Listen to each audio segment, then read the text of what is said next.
Ова се настаните од денес.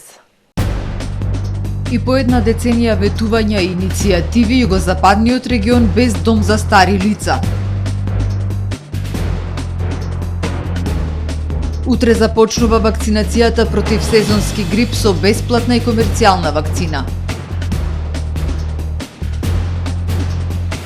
Нелегалниот улов на риба кој го запленува езерската полиција е само врв на ледениот брег.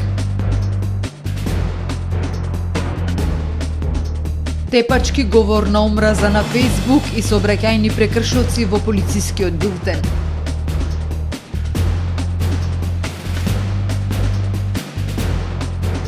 Хуманитарен турнир во мал фудбал по повод ослободувањето на Охрид. Со содржините во дневникот започнуваме по временската прогноза. Останете со нас.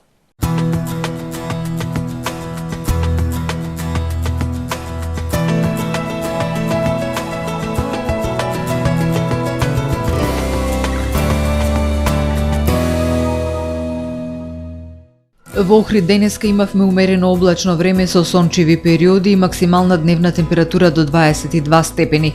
Во текот на ноќта вторник кон среда ќе превладува претежно ведро време со локална облачност.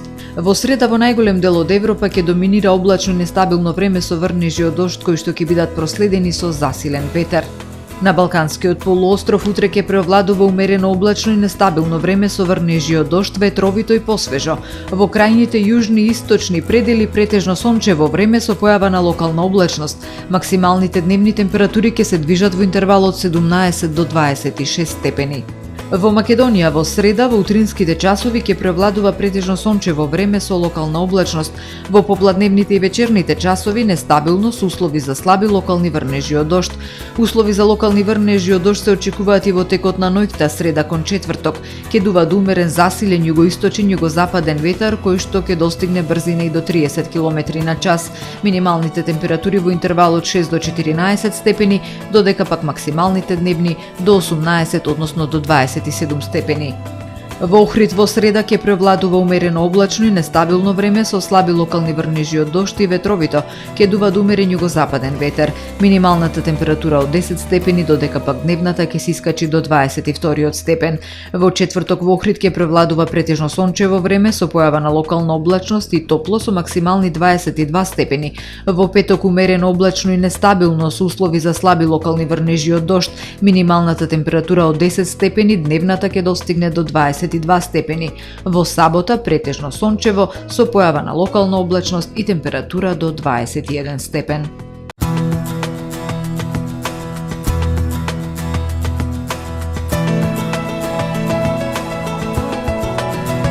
Гледавте Метео на ТВМ во соработка со Трпе Инвест.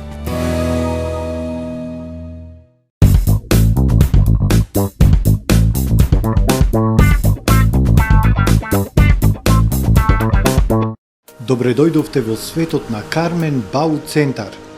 Во беспрекорно уреден продажен простор, купувањето во еден Бау Центар никогаш не било попријатно.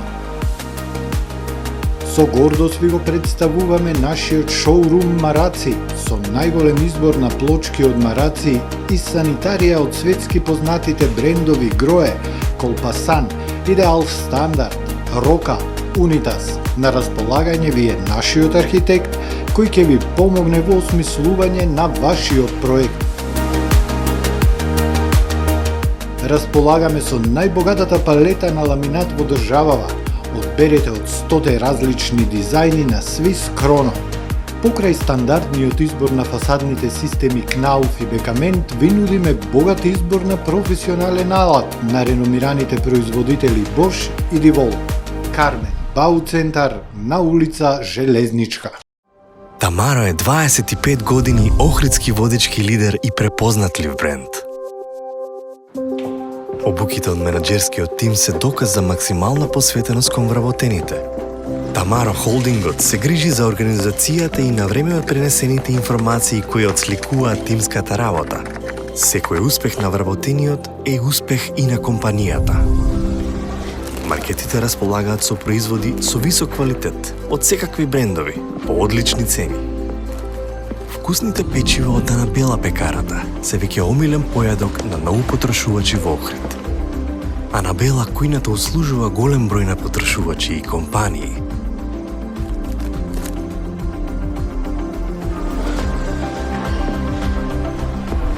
Рибарата е секогаш снабдена со најразлични видови на риба и морски плодови. А месарниците располагаат со свежо месо и местни производи во секое време. Уживајте во својот охридски домаќин. Тамаро, повеќе од маркет. Правни субјекти, исполнете ги вашите законски обврски од областа на безбедноста и здравје при работа со наша помош. Превентива инженеринг село Оробник. Вршиме прегледи и испитувања на работната средина и опрема, мерење на заштитното заземјување на електричната инсталација во објектот, обука за безбедност и здравје при работа на вработените лица, испитување на физичките штетности, микроклимата и осветленоста во работните простории.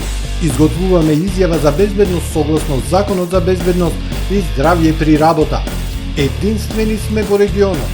Брзо, точно, навремено и по најниски цени. Превентива инженеринг село Оробник.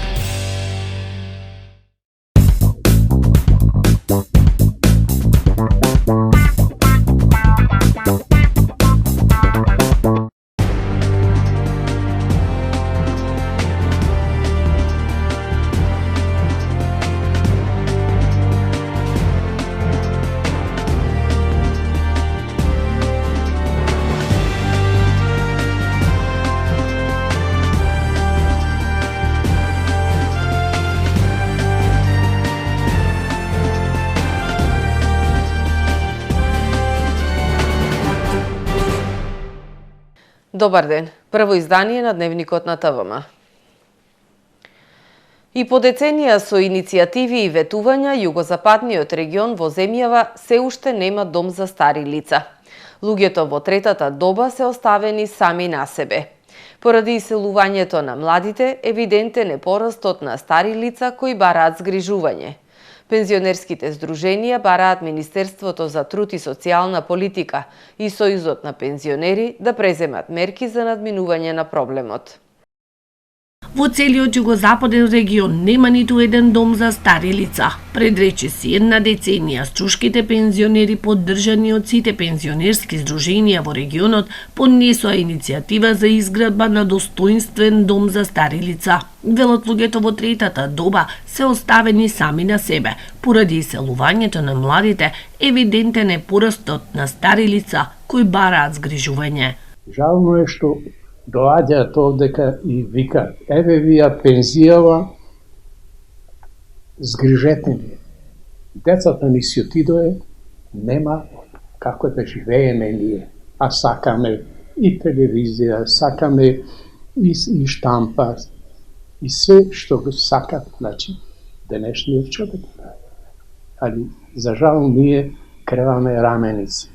Во минатото имало 2 објекти изградени од ПИОМ за потребите на пензионерите, но наместо да станат старечки домови, денес со нив стопанисуваат приватни лица. Старачките домови во Струга, изградени во свое време за одмор и рекреација, изгрижување на стари лица, остана само пуста желба, значи. Во 2 домови нема ни еден наменет за пензионерите. Тие старачки домови се откупени, продадени на приватни лица. Струшките пензионери, 5200 на број, бараат Министерството за труд и социјална политика и Сојузот на пензионери да преземат мерки зашто поскоро регионот да добие дом за стари лица. Уште пред 8 години, Сдруженијата на пензионери од југозападниот регион во земјава поднесоа иницијатива за изградба на дом за стари лица. Од утре започнува бесплатната и комерцијалната вакцинација против сезонски грип. Во државава се пристигнати вкупно 60.000 дози 4 типни вакцини против сезонски грип, наменети за бесплатна вакцинација. До утринава 30.000 заинтересирани биле пријавени за вакцина. Најголем интерес има кај постарата популација и хронично болните. Утре започнува вакцинацијата против сезонски грип во епидемиолошките амбуланти на Центарот за јавно здравје во Охрид, Струга и Дебар. Имунизацијата ќе се одвива секој работен ден од 7:30 часот до 15 часот. За граѓаните кои спаѓаат во 5 ризични категории, лица постари од 65 години, лица со хронични заболувања, здравствени работници, бремени жени и деца на возраст од 6 месеци до 5 години, вакцинацијата е бесплатна. Оние кои се пријавиле на порталот vakcinacija.mk преку SMS порака или на имейл ќе добијат точен термин за примање на вакцината. Покрај бесплатната вакцинација, Центарот за јавно здравје Охрид обезбеди и комерцијални вакцини за заштита од сезонски грип. Цената на една доза е 700 денари, а за примање не е потребно претходно закажување.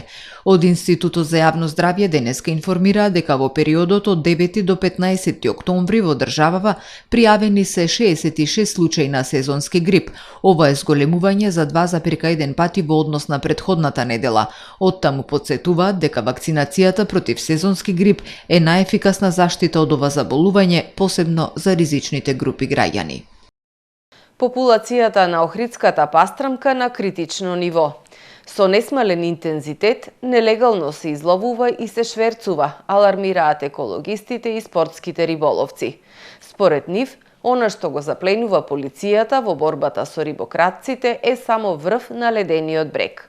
Проблемот е многу поголем и неопходни се континуиран надзор, ефективни и сразмерни мерки за заштита на рибниот фонд на езерото. 8 рибарски мрежи со должина од по околу 100 метри со улов од 93 парчиња риба во вкупна тежина од 11,4 килограми заплени полицијата во последната акција против рибократците во Охридското езеро. Мрежите со уловот се пронајдени по преземени мерки и активности од страна на полициски службеници од полициската станица за граничен надзор Охридско езеро на потегот од плажа Дебарца до плажа Версус Струга на околу 1000 метри од брегот на езерото. Се преземаат мерки за расчистување на случајот, информира портпаролот на СВР Охрид Стефан Димовски. Спортските риболовци постојано алармираат дека додека Охридското езеро чека некој да го земе под заштита, се случува масовна кражба на риба и се нанесува огромна штета врз животинскиот и растителниот свет. Нивните проценки се дека дневно во Охридското езеро нелегално се ловат и по 500 килограми риба. Радован Димитриевски, спортски риболовец, вели дека неделно околу 1,5 тон риба се шверцува од Македонија во Албанија и обратно. Мора се стави крај на сето тоа. Дали да се додели концесија за стопански риболов, ама ние сме против тоа затоа што езеро е уништено. Гледате и сами дека кај нас се лови само белвица, а нема пастрамката. Дека пастрамка се лови само во Албанија и таа се шверцува овде. Значи вршат размена на белвица и пастрамка. Се секаде се врши нелегален излов на рибата и никој не ги ваѓа контролира. Охридската пастрмка постојано ја има на нелегалниот пазар во земјава и во рестораните по цена и до 60 евра за килограм, иако популациите на ендемичните видови охридска пастрмка и белвица во изминативе 20 години се на критично ниво, велат екологистите. Тоа е затоа што овие 20 години покажаа дека сепак потребен е видеонадзор кој што ќе ги следи сите активности во близина на населените места и би стопирал, односно би ги редуцирал на минимум сите оние незаконски дејства кои што се однесуваат како на илегален риболов, на палење и уништување на трската и натрупување на отпад. Еден од предлозите на екологистите е државата да управува со самото езеро, за да се стопира нелегалниот улов на риба и уништувањето на рибниот фонд. Повлечени контејнерите од Грашница кои беа наменети за комунален отпад од плажите Канео и Лабино.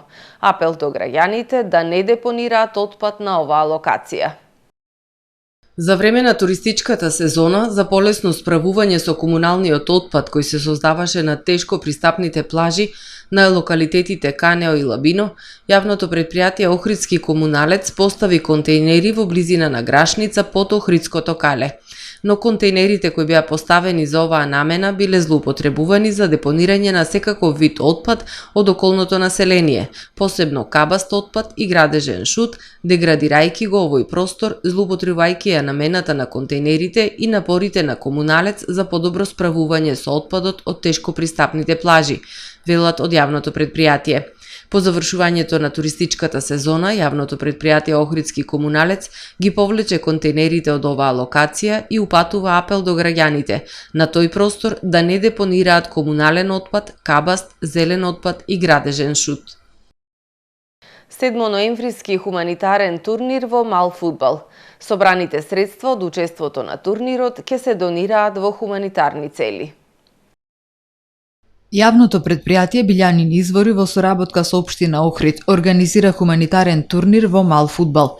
Турнирот се одржува по повод чествувањето на 7 ноември, денот на ослободувањето на Охрид. На турнирот ќе учествуваат 12 фудбалски тимови од јавните предпријатија од градов и од општествено одговорни компании, распоредени во 4 групи по 3 тима. Надпреварите од турнирот ќе се одржат во спортската сала Билјанин извори, и тоа на 28, 29 октомври и на 4 и 5 ноември.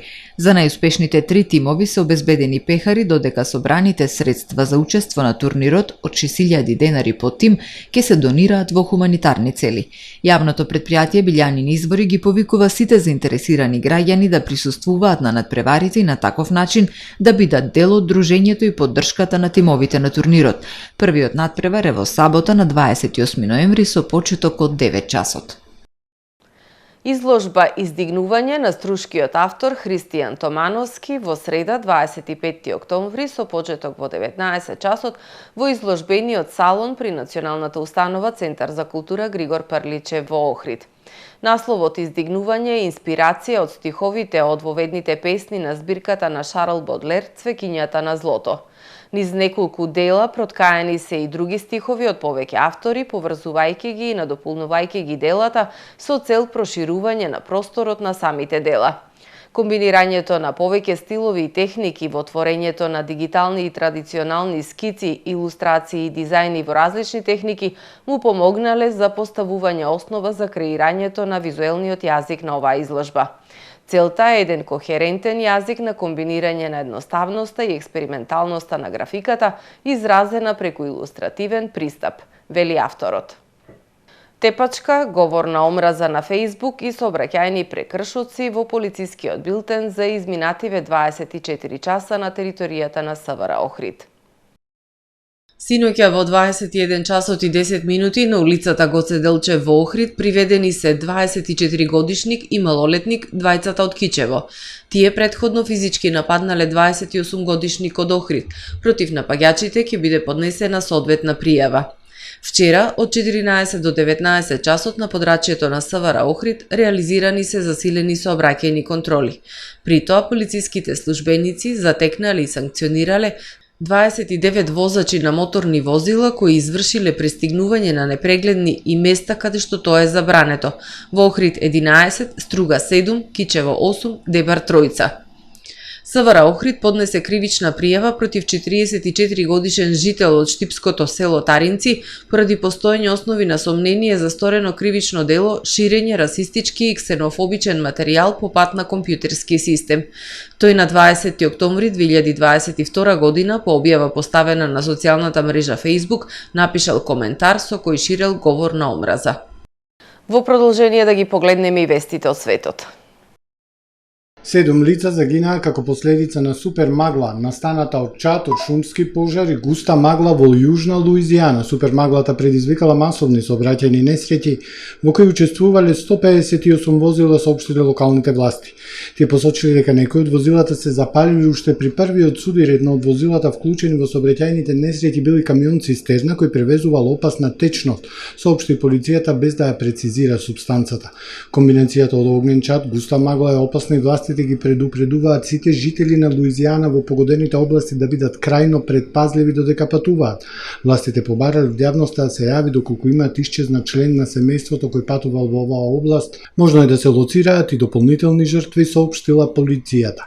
Британски товарен брод потонал при судир со друг брод во Северното море покрај брегот на Германија. Неколку лица се водат за исчезнати. Спасувачките екипи очајнички трагаат по преживеани.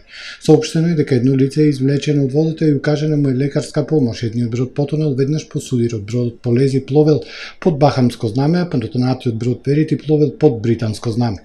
Несреќата се случила утрова на 22 км југозападно од островот Хелголанд, се вели во соопштението на Централната команда за поморски вонредни состојби. Најмалку 17 лица загинале при судир натоварен со патнички воз во Бангладеш. Уште 50 лица се повредени, а се очекува бројот на жртвите да се зголеми, бидејќи пожарникарските тимови се уште не знаат уште колку лица се заробени во остатоците на вагоните. Спасувачите им се придружили на локалните жители во извлекувањето на патниците. Товарниот брод удрил во задните вагони на патничкиот воз, при што најмалку 2 вагони се змечени, а 3 превртени. Причината за несреќата најверојатно е грешка во сигнализацијата, а вакви инциденти не се ретки во Бангладеш поради лошата инфраструктура. Повеќе од 70 европратеници побарале оставка на Оливер Вархеј поради несреќната порака на еврокомесарот минатата недела кога погрешно најави суспензија на сите плаќања на палестинските власти. Медиумите ја пренесоа веста како Европската унија да ја прекинела сета странска помош, вклучително и хуманитарните фондови. На Европската комисија и треба неколку часа да разјасни дека хуманитарните средства ќе продолжат додека се врши итен преглед на помошта наменета за развој, но се уште не е исплатена. Комисијата подоцна изјави дека Вархеј действувал по своја лична иницијатива и дека не обезбедил потврда од претседателката Урсула фон дер Лајен пред да ги објави пораките на интернет. Меѓупартиската коалиција од 73 европратеници од социјалистичката, либералната, зелената, левичарската групација испратиле писмо до претседателката фон дер Лајен во кое барале негова итна смена. Ова не е прв пат европратениците да побараат оставка од Вархеј. Претходно побарале оставка од него поради контроверзно прашање за време на сесијата за прашање и одговори со пратениците за Западен Балкан во февруари, во која Вархеј прашува уште колку идиоти останаа за збор. Почитувани гледачи, тука е крајот на првото издание на Дневникот на ТВМ. Повеќе информации на нашиот портал tvm.mk и на профилите на ТВМ на социјалните мрежи. Пријатно!